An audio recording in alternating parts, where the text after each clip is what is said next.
making some progress on this Christmas quilt. You can see how I'm filling in the background here, and at the bottom it's a little different, and just sort of outlining the images in the center. I'll try to zoom in and do a little more in this.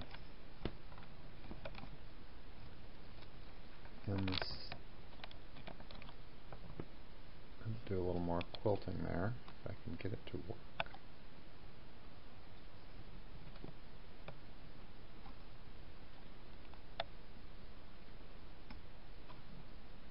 I don't know with that light glaring, I don't know if it's going to show. Maybe that's better. Let's see. Well, I'm afraid that's probably as good as it's going to get.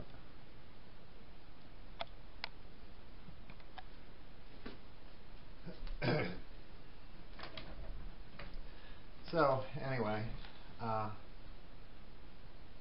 just put in a fresh bobbin so I can go for a little bit here.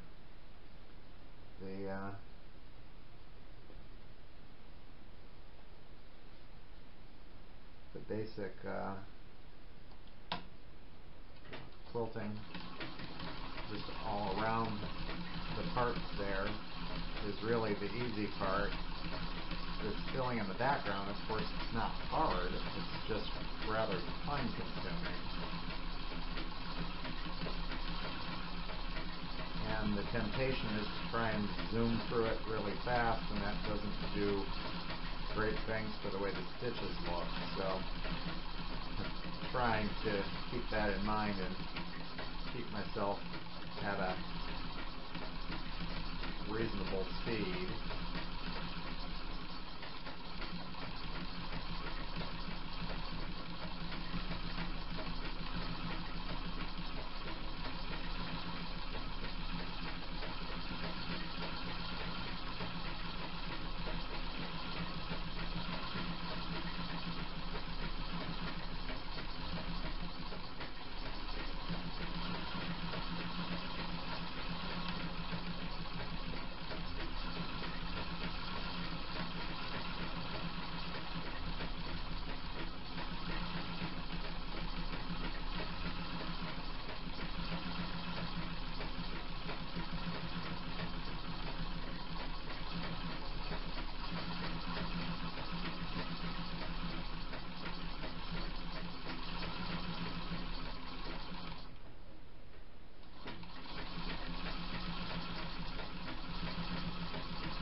Part of the challenge on these figures is knowing exactly how much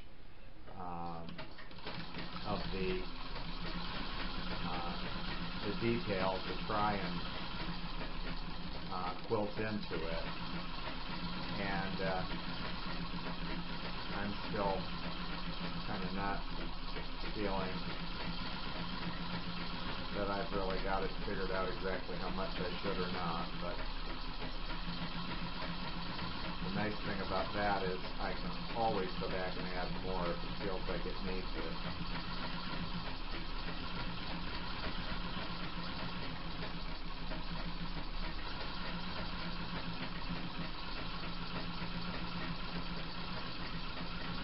Even after a quilt is theoretically completely done, it's easy enough to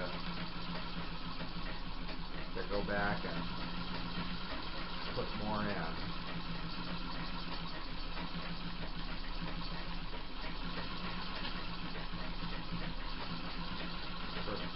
On this, to make it work, there's several places where I am needing to stitch over the same line twice, and with a little practice it gets to be not that difficult to run over the same line twice without it looking like gone off.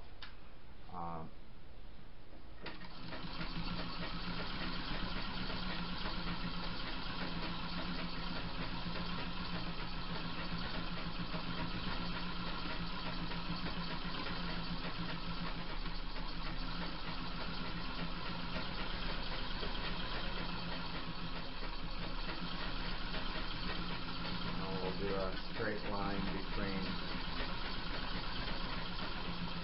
all these Christmas card envelopes that he's got in his hand for delivery.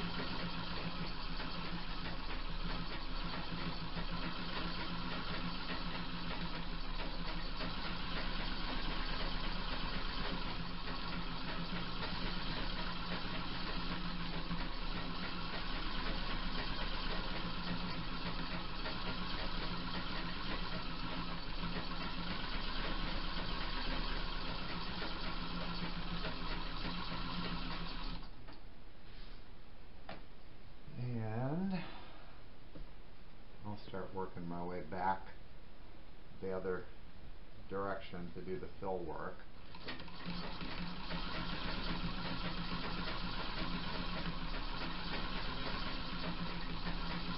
Important thing here,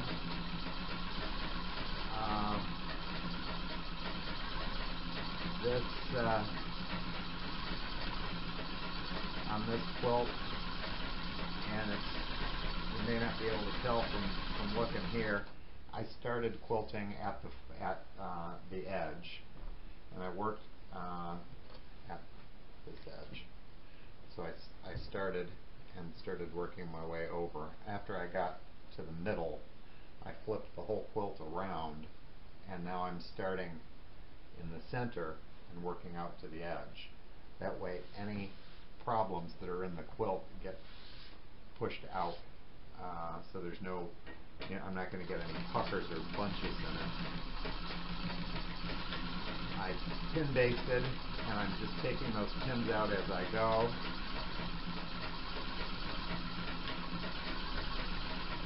Those pins sometimes feel like they're in the way, but I try to leave them in as long as I can so that I don't have the layers shifting on me.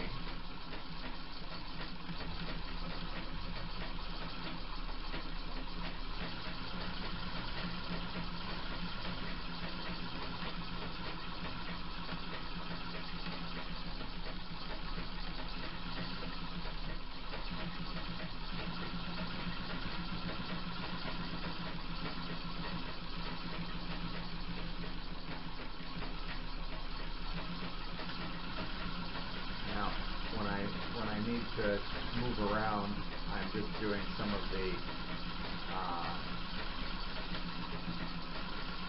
background around the figures to get traveled to the spot that I need to be in. And now here I've come to a pin, so that's going to be in the way that it has to come out.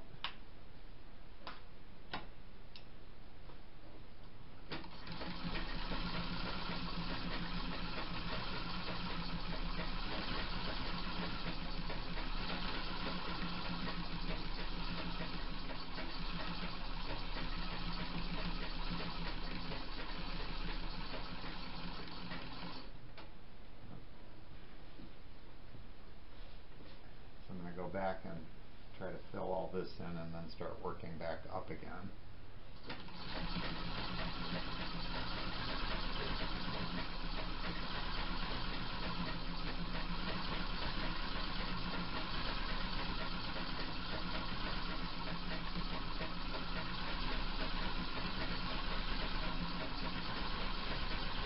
I'm not sure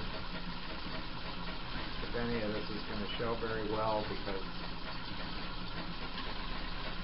it's gotten to be evening and the light is so hard for me that I can get a nice sharp image in daylight, but as soon as it starts to get dark outside, I have a problem. So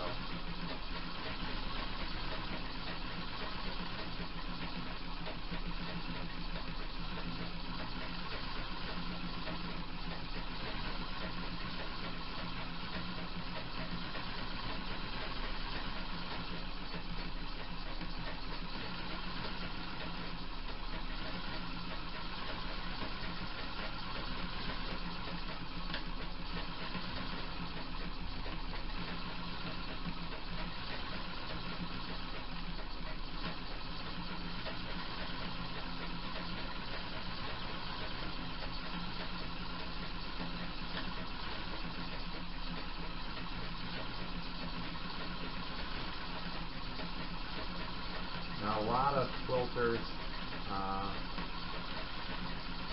wear machine quilting gloves when they are, well, there's a bunch of different brands, and basically they're cloth gloves, but they have some rubberization on the fingers and the palms, which are to help you get a grip on the fabric and make it easier for you to slide the fabric around. And they drive me insane. And one of the main reasons is every time I go to clip a piece of thread off, it sticks to the gloves. Every time I go to change the bobbin or rethread the needle, I have to take the gloves off. They make your hands hot. They're uncomfortable. Anyway, so I don't like them. When I first started machine quilting, though, I felt that they were a big help. That was before I found the slider mat that I'm using, which is a Teflon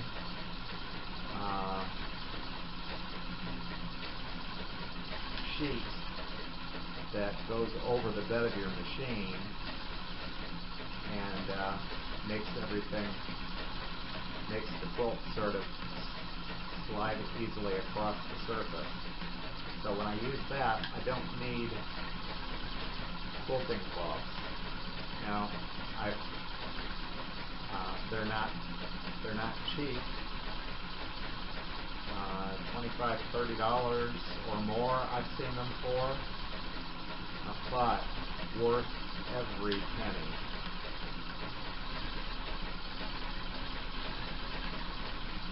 And as soon as I get to the edge of this, I'll move the quilt out of the way, and I'll show you what it looks like again if you haven't seen it. But worth, in my opinion, worth every penny, because they make the job so much easier. And I've heard lots of people say, well, that's too expensive. I use wax paper, or I'll use silicone spray on the bed of the machine. That works okay. And I'm sure those things help, but for me, it's definitely worth the money that it costs to make the machine quilting this much easier. I mean, it really makes all the difference in the world.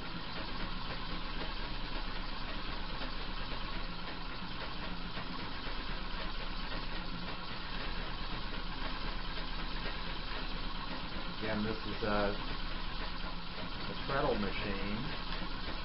It's an old Singer 127, and the feed dogs are not down. So you need all the extra help you can get to get this thing to slide around the way you want it to. The feed dogs can't drop on this machine. It wasn't designed so that could happen. So we're starting out at a little bit of a disadvantage in that respect. This foot that's in here is a hopping foot, and it bounces. I don't know if it'll even show on the camera, but it bounces up just a little bit as the needle goes up and down. And it really doesn't bounce much, but enough to keep the presser foot away from putting pressure on the feed dogs, and that's what makes you be able to move it like that.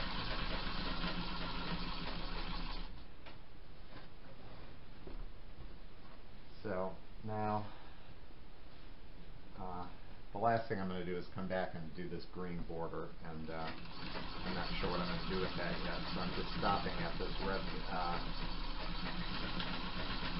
at this little crescent and red ribbon border is sort of my stopping point. And then, like I said, I'll go back and do the green.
I know I've said it before, but I think if any bit of advice I have is always going to be the same, really, and that is the real secret here is learning to keep your speed adjusted. To get a good rhythm going, and learn how to regulate how fast your hands move and how fast your foot moves, and how to slow your foot down, to slow your stitching down. All those things are the real secret. And another thing somebody asked me about is how do you make the machine start without touching the wheel? Because you know, a lot of treadle quilters or treadle sewers will give the hand wheel a spin with their hand to get it started. And with a lot of practice and just paying attention to the feel for it, you get to the point where you know how to start and stop with just your feet, and you don't have to touch the hand wheel. The secret is knowing which direction the wheel's going to turn when you push the pedal.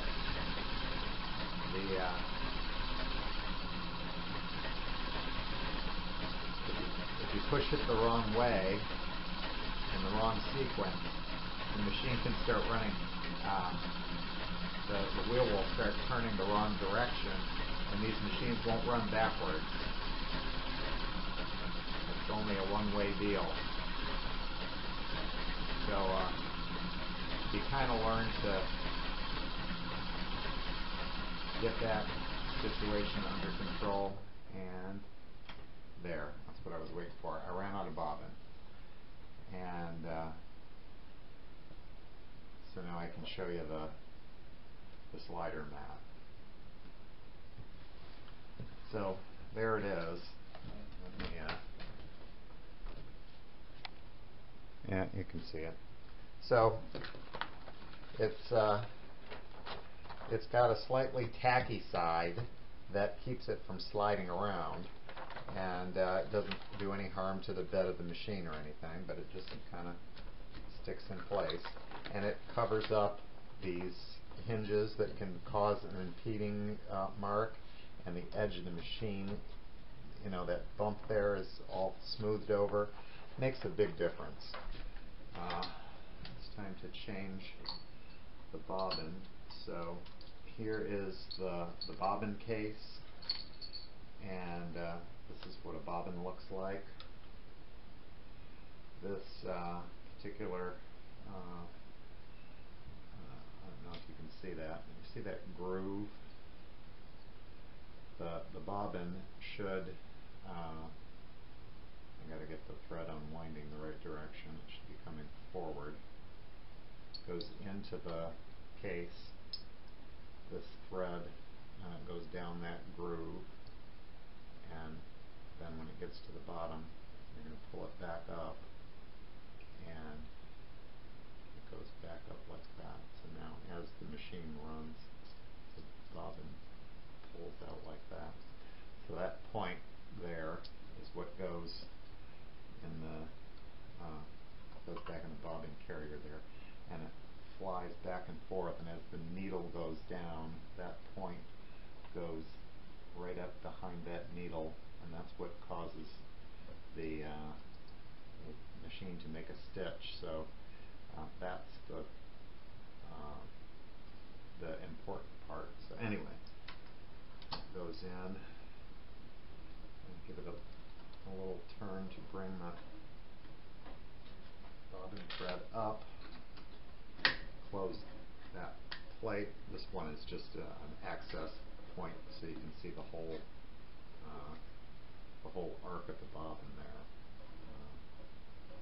So this goes. Well, now that I have it threaded, I don't want to make it go back and forth or it'll tangle up. But anyway, that shuttle goes in bobbin, goes back and forth across that arc, and that's what those plates are about. Anyway, so I'm going to put this in, pop my slider mat down, and if this thing tends to get over many uses, the back starts to be a little bit not sticky anymore, or it feels like it's not holding on. All you need to do is take it to the sink and run it under water and rinse the back off, and then let it dry, and it's good to go again.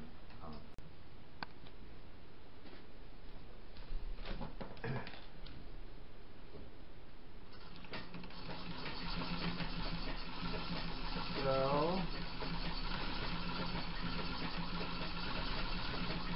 when you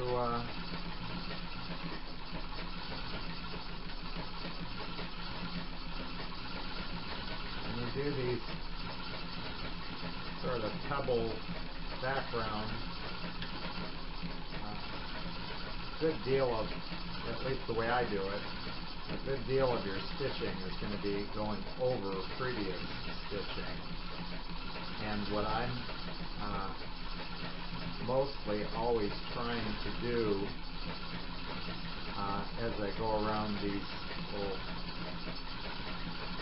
circles and things is I'm trying to not make perfectly straight lines. You know, not a row after row of little circle bits. The idea is to sort of pack them together in a non-straight line way.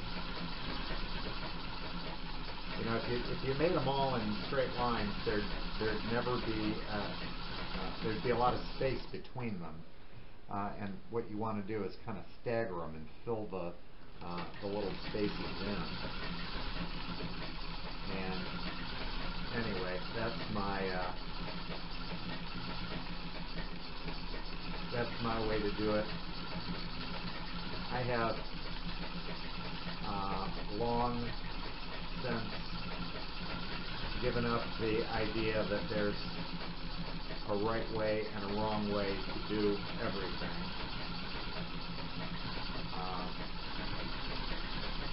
And I guess the main reason that I believe that is because so many people would say that I do things the wrong way. Now, if you get results that you're happy with, how could that be the wrong way? So, you know, if I'm doing it different than you would, do it your way. There's no contrary to popular belief. There really are no quilt police. Closest to a quilt police force would be judges at a quilt show. And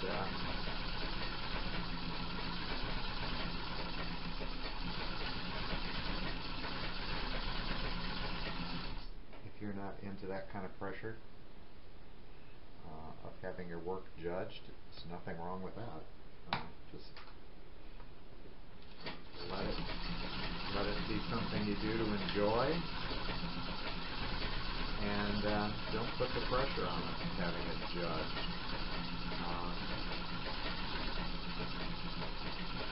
I kind of enjoy it, just because it's nice to have a reason. You know, if I enter a quilt in a show, I have more of a reason to go see the whole show. If I don't have one of my own in there, I have a harder time getting motivated to go see it. So,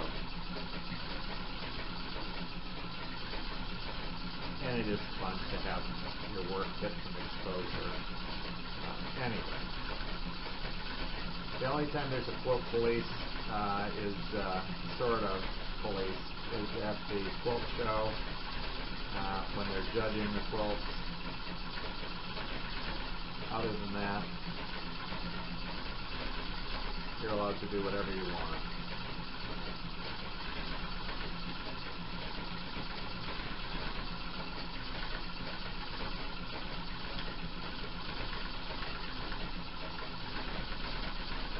And if you look at what I'm doing on this, there's some things that the quilt police or the imaginary quilt police wouldn't like. This backing fabric is not from the quilting section.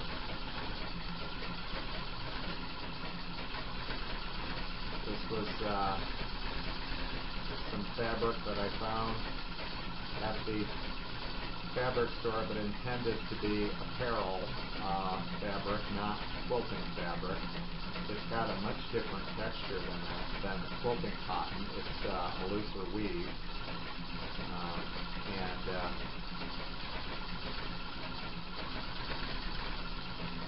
the bonus was I got several yards of it on sale, and I think it's pretty. It looks Christmassy enough to me. So you don't have to use quilting fabric to quilt with. Because you know what? When they first started making quilts, there was no such thing as quilting fabric. There was just fabric. It was only quilting fabric if you used it for a quilt. So any fabric that you have can work. Some are going to be more problematic than others because you can't wash them. And if you've got a quilt that you want to be able to use and wash, then I wouldn't be using non-washable fabric in it. But other than that, just about anything goes. And you know, I have a lot of people say, "Oh well, you can't mix,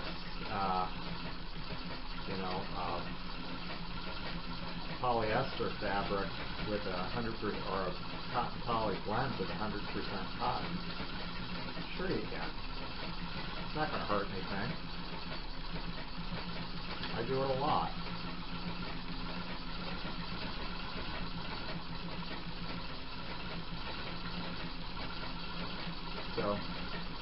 don't be afraid to use fabric that's got another intended purpose. I had to go really slow along that line because when I go backwards, the foot blocks my view, and I don't always get the exact result that I would hope for when I can't see where I'm going.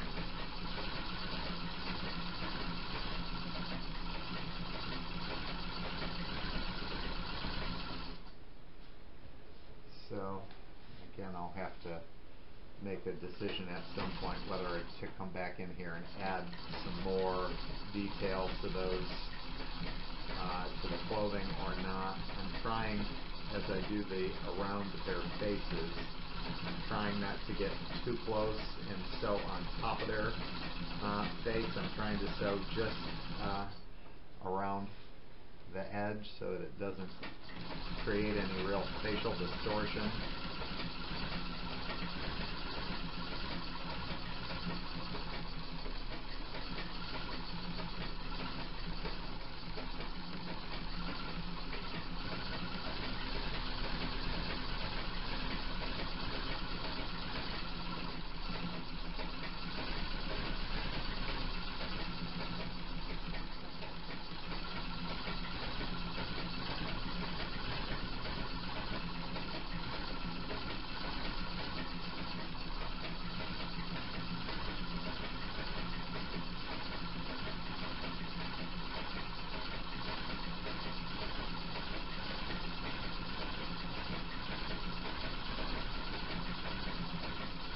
I didn't want his ear muff to have a real smooth, regular appearance, so I sort of did a little jaggedy finish on those. So I'll keep filling in and taking out pins as I go, and I'll be done soon.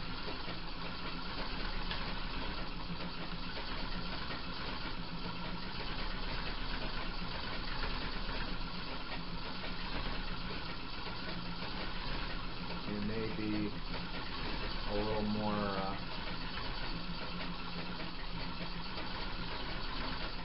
careful than me when you get to doing this.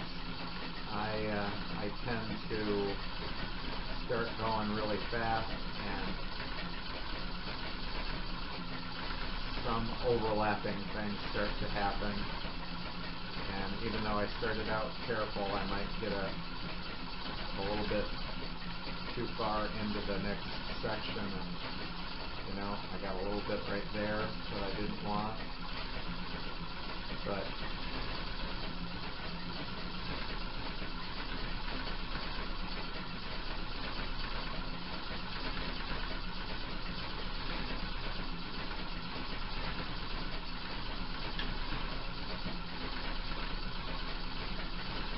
if you look at the position of my hands here,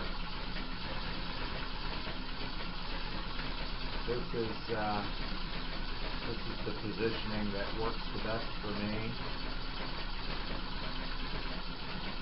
because I can keep a little, I plant my hands down and then kind of spread them apart, and that gives me a nice flat surface to look at, rather than when this, because I pin basted it together, it's nice and smooth, but it can start to look all bunchy. So if you place your hands down and give it a little smooth, that gives you a nice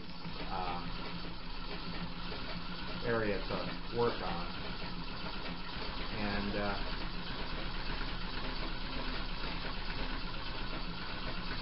I find that it does not require, because of that sliding mat that I have underneath, it doesn't require a tremendous amount of pressure on my hands. And one of the other things that I wanted to mention is that I've had several people tell me that when machine quilting, their shoulders start to hurt. And if that is the case, the most likely cause is that your machine is too high. If your machine is higher up, your arms have to go higher up, which means you're hunching up. Your arms are going up, and that puts pressure on your shoulders. Your arms should fall down to the side and not have upward pressure on them. So if your machine is too high, you're working with too much of your shoulders. I find that these old treadle machines, for me, are about the right height. It's about 30 inches from the floor to the bed of the machine, 28, 29, 30, depends on the machine. But if you've got a machine where you're setting the machine on top of a table, and then it's got one of those, extension beds on it or whatever. If you're setting it up on a table that's 30 inches, but the machine gives you that much more height, it's pretty high. So if your machine is higher than it should be, what you need to get yourself is an adjustable chair so that you can sit higher if your machine is higher.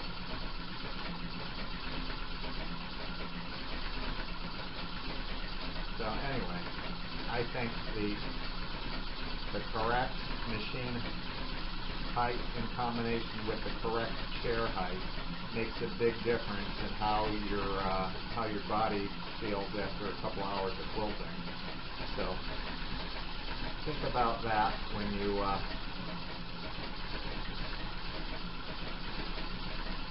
decide how to set your machine up. A lot of the machine cabinets, of course, have the cutout that the machine sits into that lowers it and keeps it at a workable height. But if you've got one where it just sits up on something, it's more than likely your machine is higher than would be the best optimal height for you to work at. So in that case, you need a higher chair to bring you up to the right level.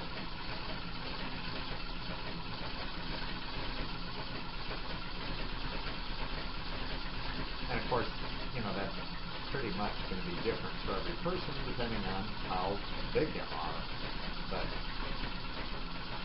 anyway, something to think about while you're stitching away. But if you have shoulder pain or back pain when you're doing a lot of sewing or quilting, it really could be just related to the height of your machine.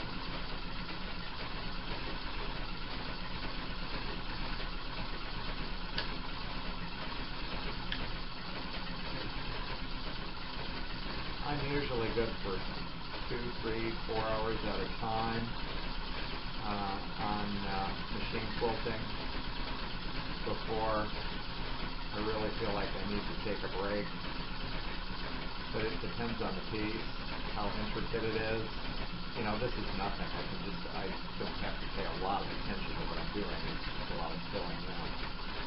But if it's real tense, trying to follow the lines and do a real intricate pattern kind of thing, that takes a little more out of me, and I need to take breaks more often. Just get up and walk around for a minute, get away from the machine, and clear your head is not necessarily the worst thing in the world to do. With any project, really. Sometimes when a quilt's not going the way I want it to, the only thing I can do is just stop and go work on something else, come back the next day, and then the problem just seems to magically resolve itself. So when I start to have a problem that I can't explain and I keep working anyway, that's when I make a lot of screw-ups.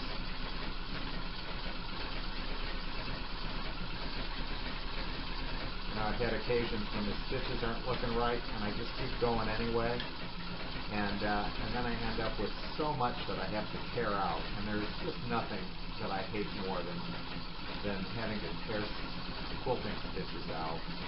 You know, it's hard enough for me to tear out stitches when I'm piecing, but to tear out the quilting is just an extra layer of a pain in the neck. So it's always better to stop and figure it out, or just walk away from it for a while, than it is to keep forcing yourself to finish when it's not working. Usually it's something really stupid that that you're positive isn't wrong.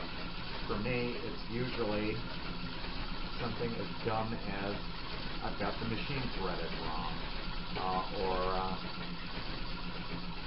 one time it was my needle clamp came loose and my needle slid out just a little bit, and it was a little bit too long, and I kept looking at everything. It's threaded right, the bobbin's threaded right, everything is right, and it was something that stupid that didn't occur to me. So if you're having a lot of problems,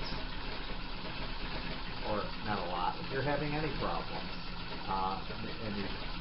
that are making your stitches look weird, or feel like there's something wrong, it's best to stop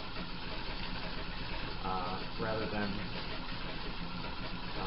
going on and on and on, breaking needles, potentially wasting a bunch of thread and time.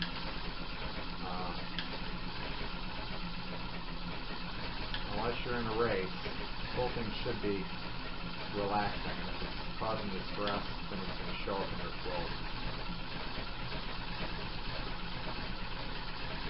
And someday I'll have to show you some of the quilts that I kept pressing on with that were causing me problems, and how I made a nice quilt go bad.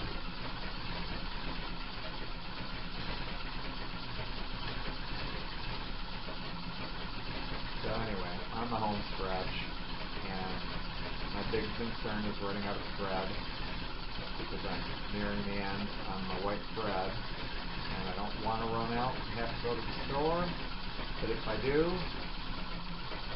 that's life. It is nice to finish the quilt with all the same kind of thread, so I would, if I do run out, I am going to go back to the store and get the same kind of thread to finish it with. This is Coats and Clark machine quilting thread, cotton.